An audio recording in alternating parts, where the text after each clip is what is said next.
Why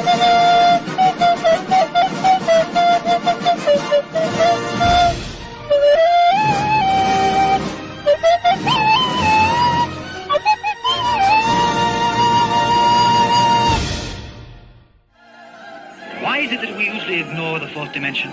You see, we can move in the other three. As the doctor said, up, down, forwards, backwards, sideways. But when it comes to time, we are prisoners.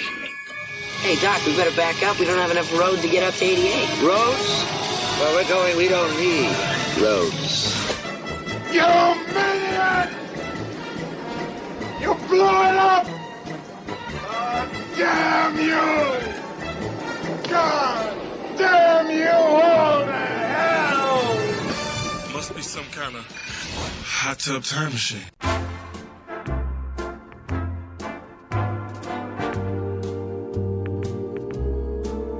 Hello everybody, Kevin Markwick here again. Welcome to episode 6 already of the Lockdown Time Machine podcast. A look back at roughly this time in the history of my cinema, the Picture House in Uckfield, East Sussex, which is in England, for those not of these shores. This week we materialise in May 1976, the 16th of May to be precise. And why did my guest Matthew Sweet pick this week out from hundreds of other possible weeks recorded on the enormous spreadsheet I send out that has all the films we played in April, May and June since my family arrived in Uckfield in February 1964. Now, the story this particular week tells is a fascinating one and reveals a lot about Britain and the way we were in 1976. One of the things we were suffering was the worst drought in history, apparently. Well, no, I remember it, but I don't know if it was the worst drought in history. When some of you may remember, we had water rationing and standpipes in the street.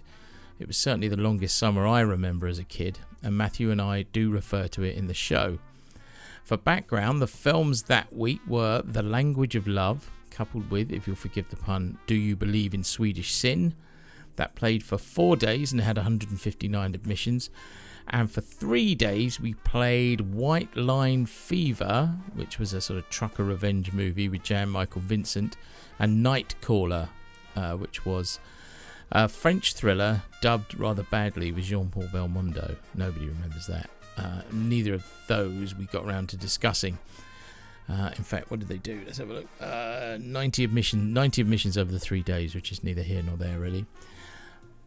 Matthew is a writer, journalist and broadcaster for the BBC. He currently presents The Wonderful Sound of Cinema on Radio 3 on Saturday afternoons, as well as Free Thinking also on Radio 3. He's written several books, including Shepperton Babylon, a much needed and brilliantly researched history of British cinema from the early silent days and beyond. It really is highly recommended. I first met Matthew some years ago when I was a guest on the film programme on Radio 4, and he subsequently came down to Uckfield and introduced The Servant for our centenary celebrations in 2016. I'll be back afterwards to tie up some loose ends, and I hope you enjoy this as much as I enjoyed talking to Matthew.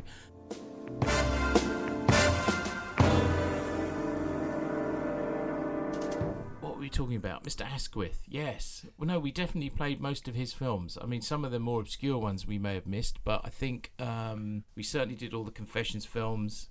We certainly did Let's Get Laid. We even played Britannia Hospital, which is a slightly... which is coming out soon on Blu-ray. Is it? Restored, yes it is, yeah. Well, I'm glad that you didn't neglect, your family didn't neglect Robin Asquith, because I think what I always think about Robin is that to the 1970s, his bottom was to the 1970s what Margaret Lockwood's beauty spot was to the 1940s. It's a kind of body part that defines an era. Yeah, I mean, you might not necessarily want to pass this on to Robin, but one of my dad's phrases over that period was, "I'm fed up of looking at that bloke's arse." I think he almost called his memoirs that, so I don't think Robin will be offended. He was always escaping down a ladder somewhere. He was, yes, and that's the interesting thing about him. He was usually being seduced, wasn't he? That's it. It's sort of, those films kind of worked on the high karate advert principle. They're not like Alfie. No. Robin Asquith's alter ego is not a predator. he's generally like dragged in through the door, isn't he, by his chamois leather. Timmy, control yourself. Policewoman? Bloody marvellous.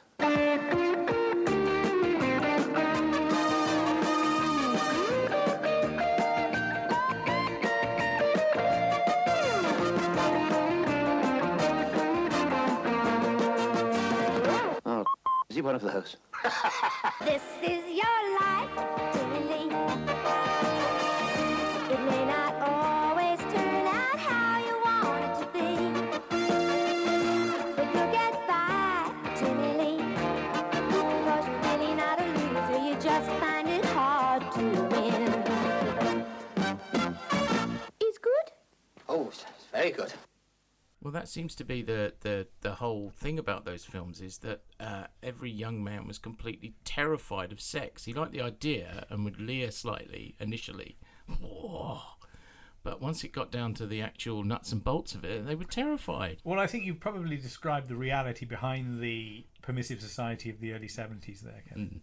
Yes, we were terrified of real sex. But were the people of Uckfield terrified? I mean, I think this is what we're going to explore here. Were the people of Uckfield really into red-hot Swedish sex in a way that perhaps they're not anymore? Or is there still an appetite for it in your community? Well, there could be, but of course the internet has rather blunted the any research that we may do. And you've alighted on May the 16th, 1976. Yes, I remember it well. It was hot, wasn't it? I think had it started by that point. I don't know. I don't know, but when you say 1976 to me, I think of being at school and the water literally being rationed. It was, yeah. So yeah, that element of danger, that when when you had a drink out of the tap at school and people thought it was hilarious to kick your arse while you were doing it, that I associate it with that element of danger. So the deprivation and fear. But what you've alighted on is actually a really formative 12 months in my teenage years. I was 14 and a half exactly on that day. I didn't know you were as old as that. You're quite I well am. deserved, really, aren't you? Thank you, sir. No, I'm 50. I believe I'm 58 this year. Yeah. Oh, congratulations! Oh, thank you very much. Now this has made it more. This has made our conversation instantly more interesting because we are going to talk about smutty films distributed in Britain in the 1970s. Now, to me, they were things of total mystery, but for you, that mystery was slightly closer to being solved. Sunday, May the 16th. Language of Love and Do You Believe in Swedish Sin was its actual title. Yeah. And I can't find it anywhere other than a You Can't Find It Anywhere reference on the internet. Well, I found a few little clips. Oh, you did? Oh, yes. Oh, where did you find those? Yeah. Under its original Swedish title. Oh. Which I'm not going to try and pronounce. But yes, it is there. And this is a double bill, we should say. The Sunday afternoon. This is a hot Sunday afternoon in Uckfield. Hot. I mean, the drought and the heat wave may not have started yet, but it's come early on a Sunday afternoon to sleep. Well, maybe not quite so sleepy Uckfield. Something is stirring in Uckfield. It is. Quite a lot of things may be stirring in Uckfield on this Sunday afternoon, Kevin.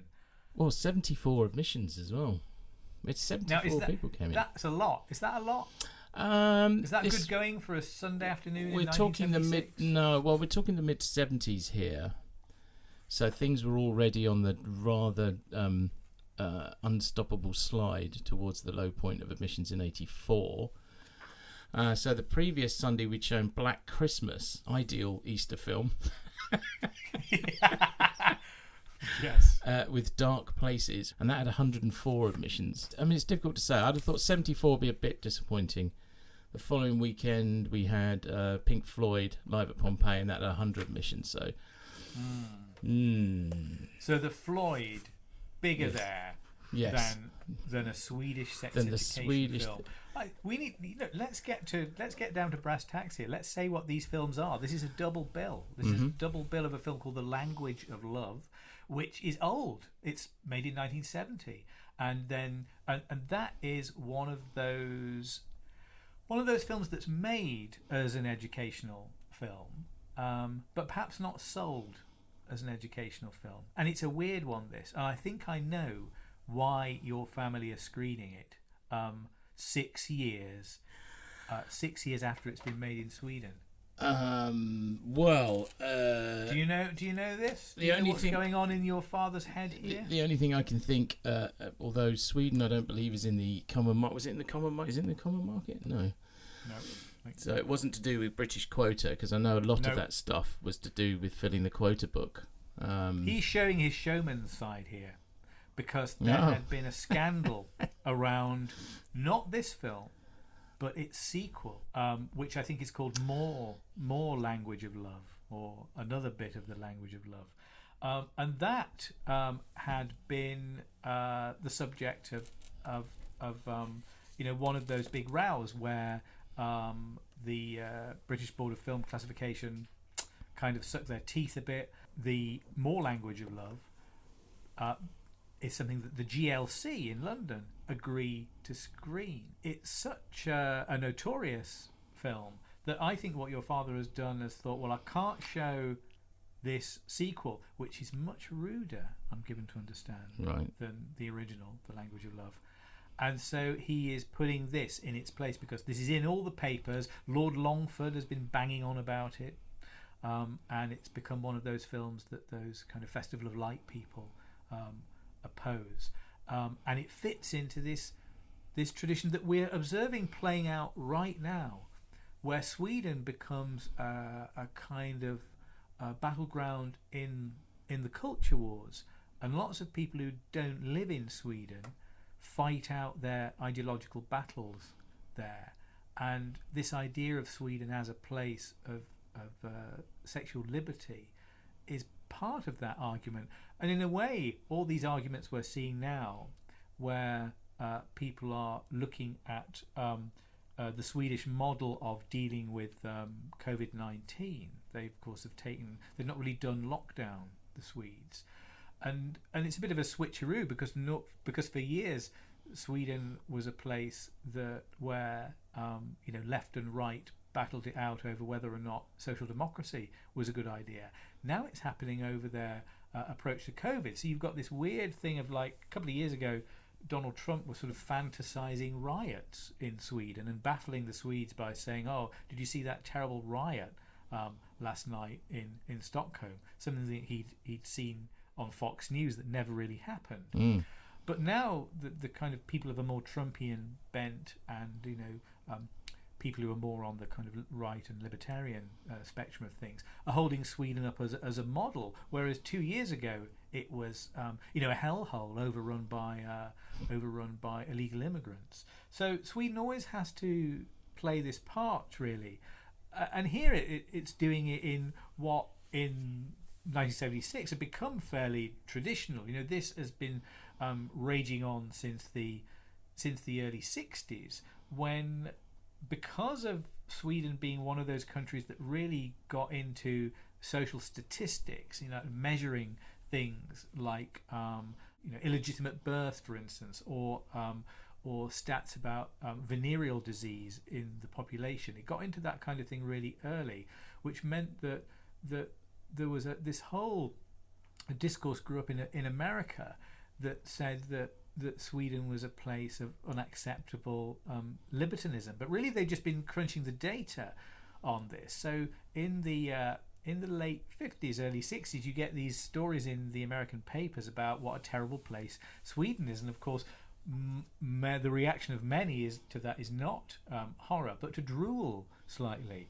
So Sweden then became associated with the idea of sex, and that plays out in the cinema of the period. So that by the mid-60s, Sweden and sex have become inseparable, and cinema managers, your American equivalents, are starting to sell films, rather innocuous films coming out of Sweden, sometimes not so innocuous, but mainly innocuous, but marketing them as something sexy. And I know that when I interviewed John Waters many years ago, I remember him telling me that he had made his own little cardboard cinema, and he modelled it on his local. I suppose it would have been a porno theatre, really, but he made these little signs that said Swedish. That was the name of the cinema, and he recreated it like the Swedish cinema, or Sweden was used in the marketing, to entice people in, to make them think they were getting something saucy. And that is the sort of tradition of exhibition that your dad is dipping a little toe into here, I think. Oh, I think he dipped more than a little toe into it, but really? that's very. I mean, that is a brilliant observation. That's why he'd done it. I mean, obviously, the 14-and-a-half-year-old me wouldn't have made that connection, but certainly there were so many on a Sunday of those kind of films. Line Up and Lay Down, and Nurses on the Job, and there were just so many of those films. And that was a Sunday afternoon. That was the Sunday afternoon was perceived as being the time that. How interesting! So kids' matinees on Saturday, and then the sort of suburban couples and perhaps gentlemen in raincoats. The Sunday actually was what he used to call the Herberts. And they would, because it was the yobbos that had come from the yobbos in the broadest sense. We didn't have waves of leather-clad bikers in Uckfield. And that's the only thing to do on a Sunday afternoon in the 60s and 70s was go to the cinema. So they'd all meet at the cafe up the road and then come in and watch pretty much anything we put on. Yeah. They liked a bit of Frank and Drac. And they liked, some motorcycle stuff. And Easy Rider, you can imagine, was a massive hit here on a Sunday. Well, Easy Rider was running around the same time as this, wasn't it? In revival. So a lot of the time, the audience was there anyway. To some degree, it didn't matter what we put on a Sunday. And he was so paranoid because Sundays were so important that to the rest of the week, it was the biggest day of the week at this point. I mean, this is beginning to wane by the mid-70s, but certainly between the mid-60s and the mid-70s, it was the most important day of the week. Yeah. Because it was the biggest day of the week. So he would never have two Sundays the same. Even when Oliver came out, or Where Eagles Dare, or any of these big roadshow type pictures, he would always insist that they only played 13 days. So he didn't have two Sundays the same. Yeah.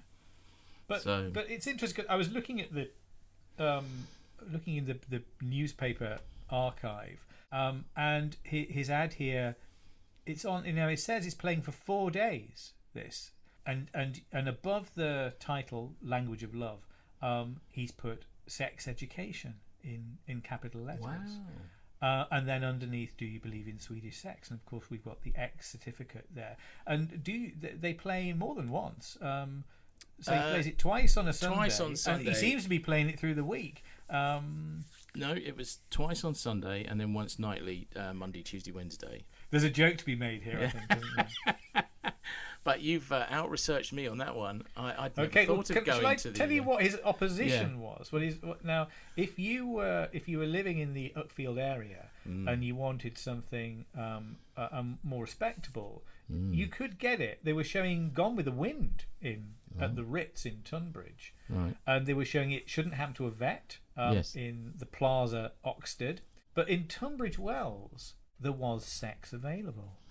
Well, they had three screens, on the didn't small screen. On the small screen, so on the big screen, you've got the remake of Farewell My Lovely, Robert Mitchum. I think that's Michael Winner, that isn't it? It was a Michael Winner film, yeah. Then in the in Choice 2, their second screen, there's Straw Dogs and Mash, which is quite a bill and really quite something that proper programming there, very very sensible bit of double billing. But in Choice 3 we have Confessions of a Teenage Virgin. This is an interesting paradox, isn't it? Confession of a Teenage Virgin. I'm wondering what quite such a person would have to confess. I think we did play maybe all that's of the those. Subject of the film. Yeah, I mean, to sort of defend Uckfield slightly here, we got It Shouldn't Happen to a Vet played on April the 25th, so because we were only one screen then, and that was enormous. That had 2,286 submissions in the week. So I also love the fact that squeezed between your father's ad for The Language of Love and Do You Believe in Swedish Sex and the classic Tunbridge Wells enticement to come and experience the Confessions of a Teenage Virgin and the Lust Seekers, there is an ad that says, "Come to Wadhurst, wine and dine at the Post Horn." Clearly, nobody saw the irony in that. Continental cuisine open for lunches and we all know what that means. Continental, don't we? But I don't think. No, maybe I'm wrong. Maybe I'm wrong. The BBFC don't seem to have any information on Language of Love. But I did find a few bits about it, and it looks deadly dull. Because presumably it was cut to ribbons to be released in the UK. Well, I don't know, there has been a bit of academic work done on this film, and I'm going to refer everybody now to an essay online by Adrian Smith.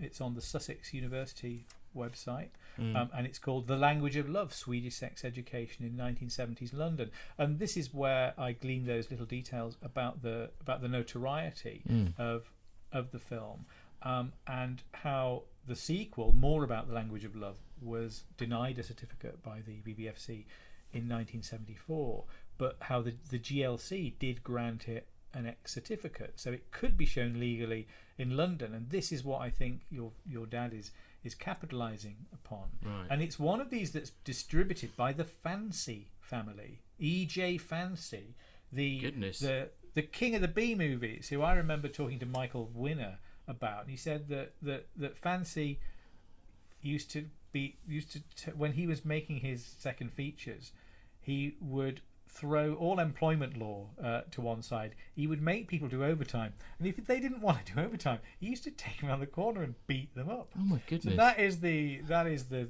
joy of working in second features that's really in the early 60s. Although they did have trouble because it was Olive Negus Fancy, who was E.J. Fancy's common law wife, who was convicted on obscenity charges for screening more about The Language of Love.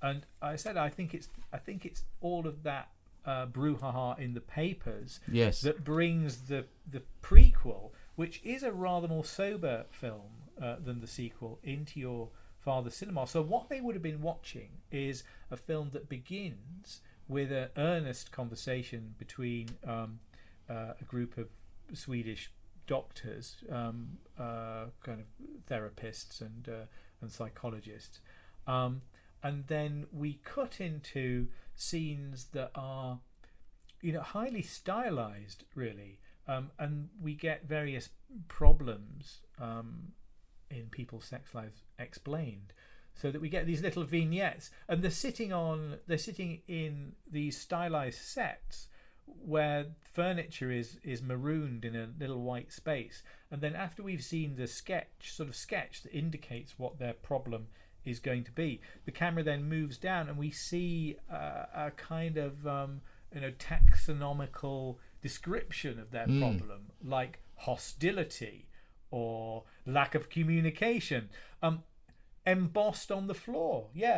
And in the Swedish language version, you get it in Swedish. In the English language version, they reshot it so that you see those things in English. So it was made for export, and I rather suspect that its makers knew that when they were sending this film abroad, it wasn't going to be taken just as an educational film. No, there was this. I saw the sequence with the lady that finds her husband's pornography.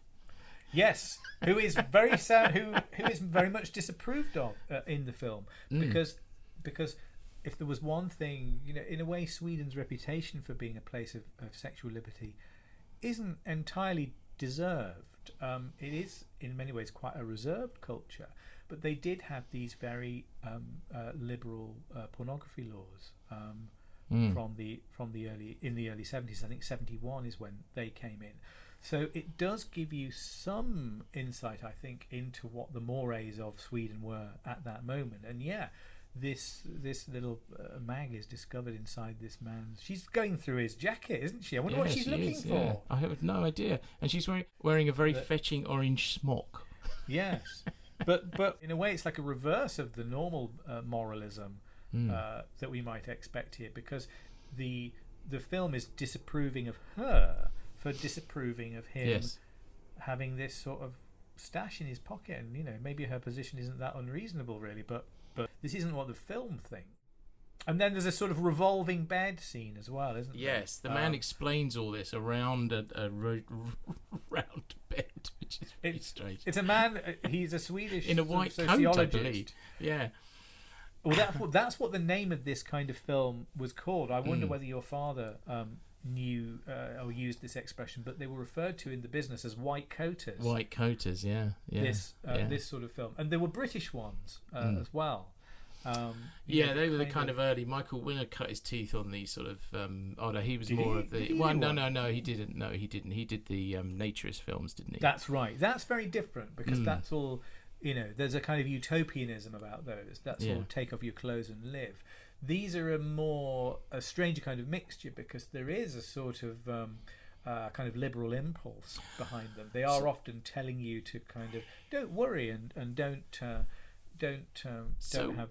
have too many hang-ups, but sometimes they're also more like a version of the kind of film that something like Primitive London would be a good example of, which I think your cinema also showed, which is the kind of the shockumentary where I mean I think in Primitive London we get to see things like an abattoir and an ingrowing toenail operation. Just sort of shock stuff. Not seen and that. There's an element of that in this. This is the daring, titillating inside story of Primitive London. Behind the bright lights, in the undergrowth of alleyways, lies the jungle of Primitive London. Here, life and people are different. The beat is offbeat. Here is the bizarre and the violent. The odd. The fascinating and fantastic. Here is London laid bare.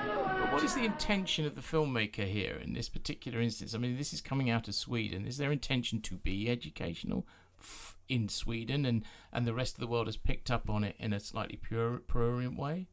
I think there's a little bit of truth in that, but I think that there is a sort of I think there's a kind of a slight dishonesty about the whole project. Really, I think there is the desire to titillate is there. I think from the beginning, because otherwise, I think that these filmmakers are kind of are doing something a little. I mean, not dishonest, but I think they know that this film can be read in a number of different ways, and that's there in the text of the film. That's not something that is that's totally in the eye of the beholder. I'm just curious to know what the Herberts on a Sunday afternoon would have made of it. Well, I think that I think that these were like an eternal disappointment. Well, they must have been. All these sex films in Britain were an eternal disappointment. I mean, they just yes, because I mean, I've watched quite a few of these things. You know, it's often hard to ward off a feeling of deep depression by the time you've got to the end of, say, a film like Come Play With Me, where you've got Irene Handel and great Cardew Robinson going spending an afternoon walking through some absolutely unfunny script, and then cutting to some strangely indeterminate sex acts inside a badly lit sauna somewhere. So there is a kind of existential despair that sets in often, I think, and I don't think that can just be our despair. I think that despair might have been there in the cinema too, but somehow people always kept coming back, thinking that maybe this time I'll see something that's really exciting. Presumably, to some degree, that's how pornography works on that level anyway, that the next hit is going to be better than the last one. Well, I don't think anybody would really dare complain. I think there was that element too. Nobody would be angrily demanding their money back. But also they must have satisfied something. And I think maybe we're talking about several different kinds of film here, but it's always interesting to see that archive footage of perfectly happy, perfectly kind of ordinary people in couples coming out of something like Adventures of a Plumber's Mate or one of the Confessions films. Absolutely satisfied with what they've seen, unembarrassed, and we forget in a way how culturally salient these films were. They weren't hidden away. I mean, these are something slightly different, the ones we're talking about, but the more mainstream pictures, like the Confessions films, backed with American money, Columbia is producing them. Columbia, yeah. Dear old Robin Asquith wins the Evening Standard Best Newcomer Award because of Confessions of a Window Cleaner.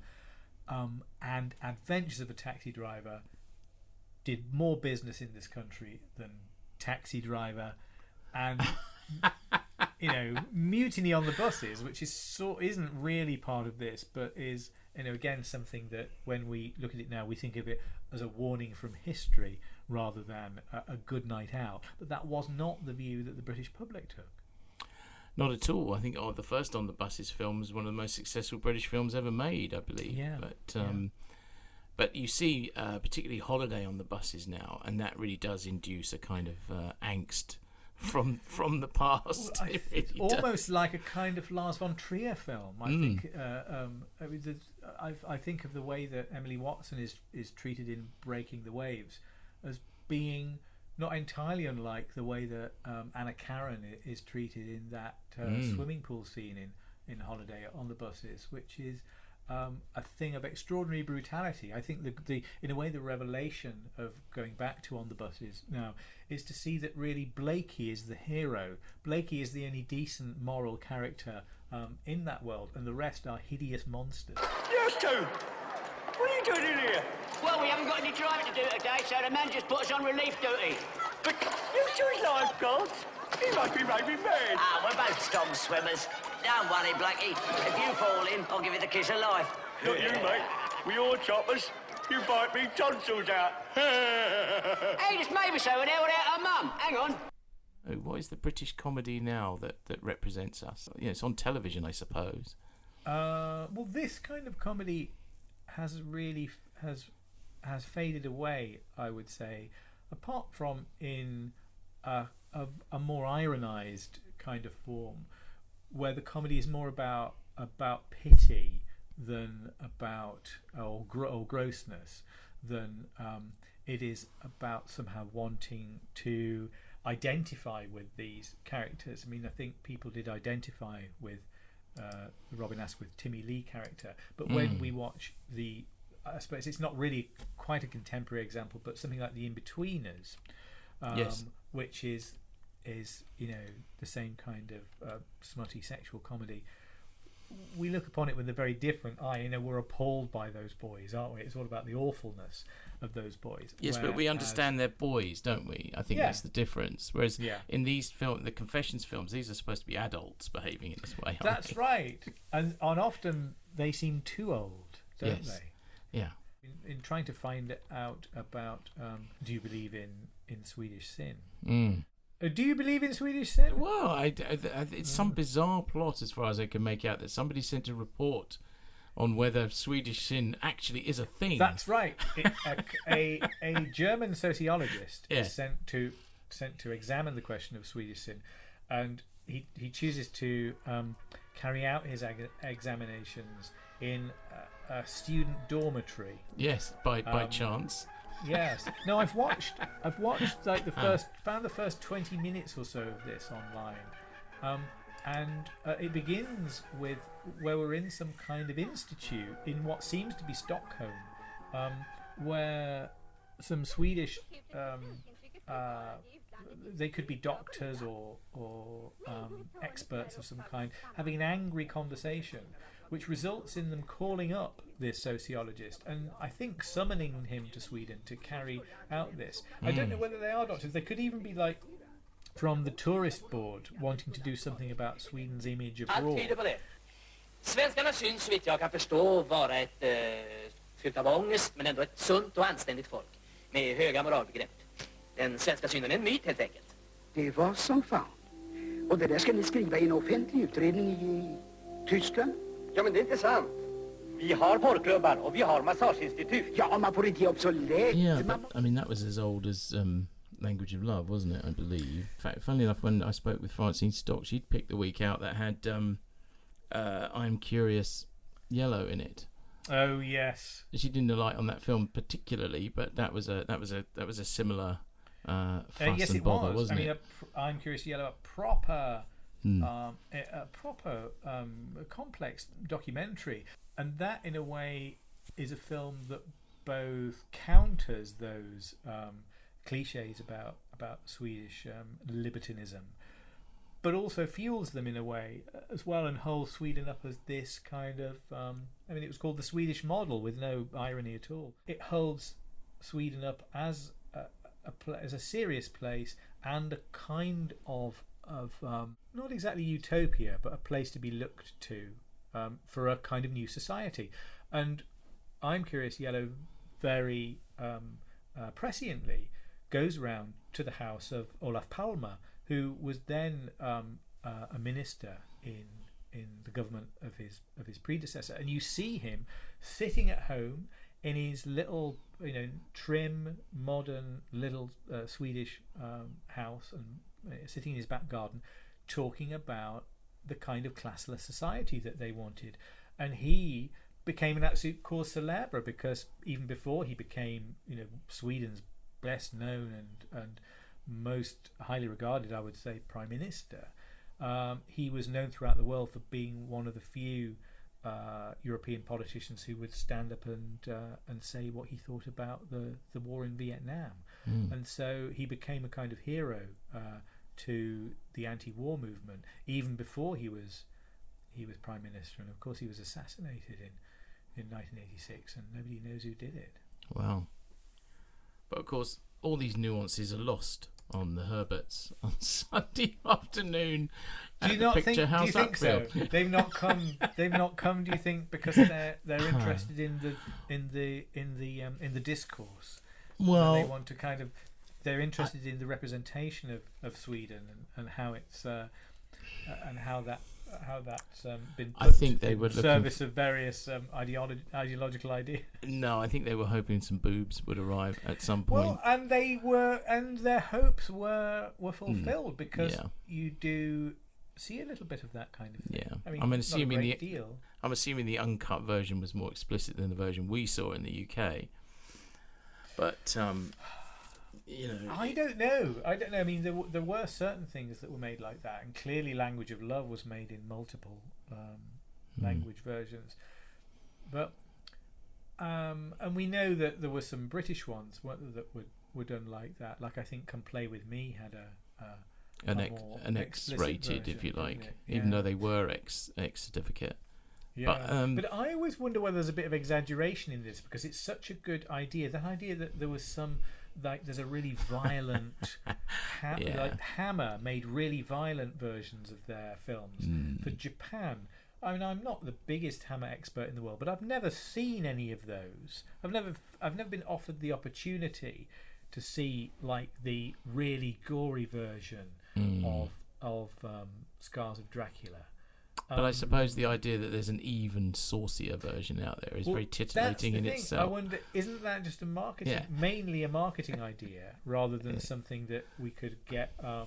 We could do a kind of serious archival project where we would see these versions side by side. Because I feel if they existed, we would have seen them, wouldn't they? Wouldn't they be extras on our Hammer Blu-rays? Well, they would, and certainly we would presumably be able to see saucier versions of these films that we were fed in the 70s.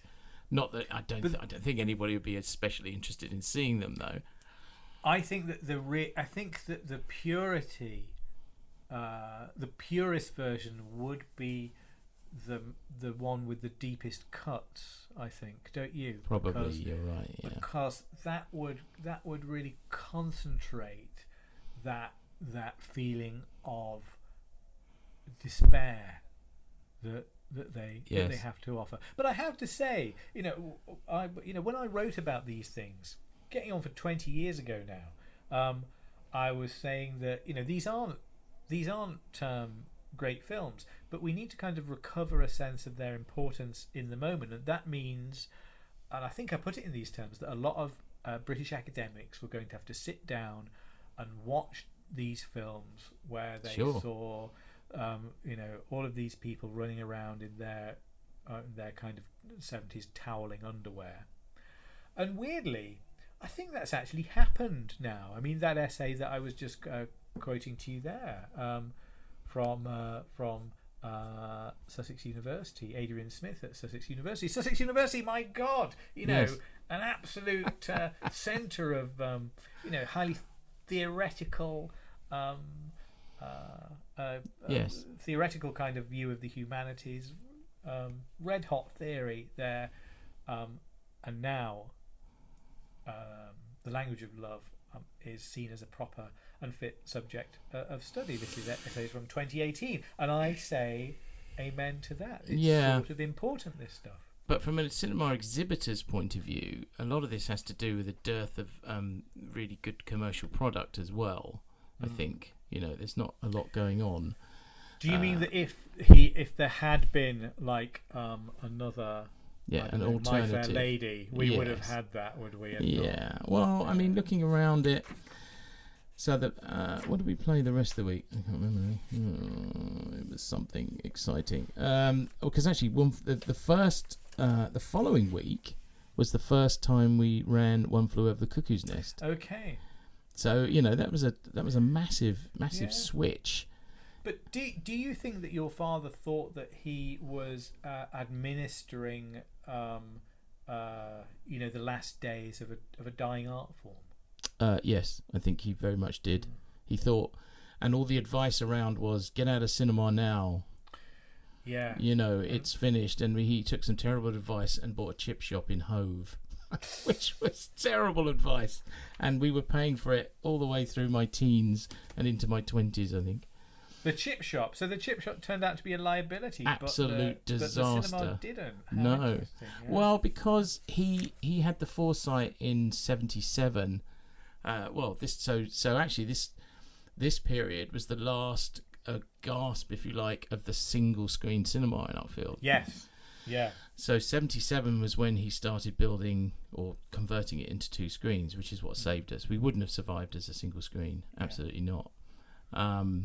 But all of this, so he wasn't a curator. That was never what he felt he was. He didn't feel the need in any way to editorialize the program or educate the masses or or even to write the titles down in full in his ledger. Yeah.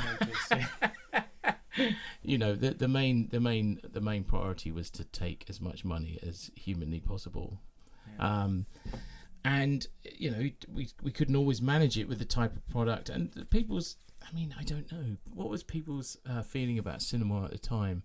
I tell you what I can tell you about this is that I remember discussing this with Ronald Neame once, and he was thinking back to the time where he was making the Poseidon Adventure, and he said that he thought that would be the model for cinema, and he said that he thought the orthodoxy within the business in the mid-70s was that the only thing that would be made would be 2 or 3 really massive films a year. There'd be nothing else. There'd be no small pictures, no medium-sized pictures, no big pictures. Just 2 or 3 massive ones every year, and that there would only be big cinemas in major cities, and that you would go and see. You would get on a coach tour, you'd get on a bus like you would to see a West End show, and it would be a kind of twice a year treat. And you would kind of go to Birmingham on the bus or wherever, and you would see something vast like the Poseidon Adventure on a huge screen in a luxurious cinema, but there would be nothing else. I think he wasn't a million miles off the mark in that the closure of cinemas didn't quite happen in that way, or the closure of cinemas outside of city centres didn't happen in the same way. But 2 or 3 really big films a year is kind of what happened in the end. Yeah. At that point, you had a Star Wars or you had a Close Encounters, or there was sort of one or Jaws, or one or two really big films a year that would sustain you for the whole year. To be honest, I think that's what. And am I right in thinking this feels like it's gone down in the lore of exhibition? I wonder whether your father or you would have said the same, but that Chariots of Fire was the film that showed that actually middle class people would come back to the cinema, and that that the middle-sized film was still viable, and that the British film was still viable. I don't think that's wrong about the wider cinema in the UK, but for Uckfield it was always important British cinema, and had always done well because of our demographic and where we are in the heart of Weald. Geoffrey Johnson Smith was the MP for most of me growing up. This was very dyed-in-the-wall British loving audience that we had, so we'd always done well. All the way through the 60s, we were still playing Kenneth More, and you couldn't go wrong with Kenneth More and Tarzan. My dad discovered, which was a bit weird. Tarzan. There was a Tarzan film playing somewhere else nearby that same week. But we were still. We'd always done well with all the rank stuff, and the Doctor films, which were still playing well into the late 60s. Carry On, the sort of classic double bill, Doctor in the House and Carry On Nurse. Yeah. Was still playing in the late 60s, which is extraordinary. You see, while you were screening Do You Believe in Swedish Sin, the Ritz in Tunbridge was showing a film with a very captivating title of Tarzan's Deadly Silence. That doesn't sound too thrilling, does it? And that stars Ron Ely. So that makes me think that is probably 2 episodes of the Ron Ely Tarzan TV series edited together. That certainly didn't play. He's fascinating man, Ron Ely. Well, I used to love Tarzan when I was a kid. That was right in my target zone. Ron Ely went to Sweden in the late 60s, and he was hanging out with a producer who I can't remember his name now, but he made that film Attack of the Killer Shrews, and he went with Ron Ely to Sweden to talk to Vietnam deserters who'd wound up in Stockholm, with the idea of doing a film of some kind with them. Wow. I just can see him in his tiny little loincloth that he wore. He was, I'd interviewed Ron Ely once, and he said that all the Tarzans used to get together to talk about those things that only Tarzans know. So wow. Did they do the call? Buster Crabbe. Probably when the bill arrived, yeah. But him and Buster Crabbe and Johnny Weissmuller, and who were the others? Gordon Parks? There wasn't there? Oh, who's the guy in the 60s? Tarzan's Great Adventure and that sort of thing. That's right. And he worked with Fellini, I think, didn't he? So who was one of the Tarzan actors worked with Fellini? Oh man, that Tarzan story is just wonderful. The idea of a secret society of Tarzans is irresistible. I wonder if they all wore their loincloths. And who paid the bill? Anyway, a huge thank you to Matthew for giving up so much of your time and for such an insightful and entertaining conversation. I really, really am very grateful. It's an absolute joy talking to such great guests, and I hope you're enjoying the podcast. One of the things that's become quickly apparent is that there's still so much to learn about what is theoretically my area of expertise. Do let me know your thoughts or observations via Twitter at Kevin Markwick, or by email to podcast@picturehouseupfield.com. Next time, the first part of a brilliant and epic podcast with the force of nature that is Robin Ince. Take care, and hopefully I'll see you again next time. And I'll leave you with Papa Bew's Viking Jazz Band and the Swedish Friends with Gundhild Carling on vocals. Take it away, boys and girls. Anything but love, baby. That's the only thing I've plenty of, baby, baby. Dream a wild and and scheme a while, you're sure to find happiness. And I guess all the things that you pine for, baby, gee, I like to see you looking swell, baby. Diamond reckless, what word doesn't sell, baby. Till that lucky day, you know darn well, pretty baby, I can't give you anything but love. I can't give you anything but love, pretty baby. You know that's the only thing I've got plenty of, baby. Dream a while, scheme a while, you're sure to find happiness. And I guess oh gee, I like to see you looking swell, baby. Diamond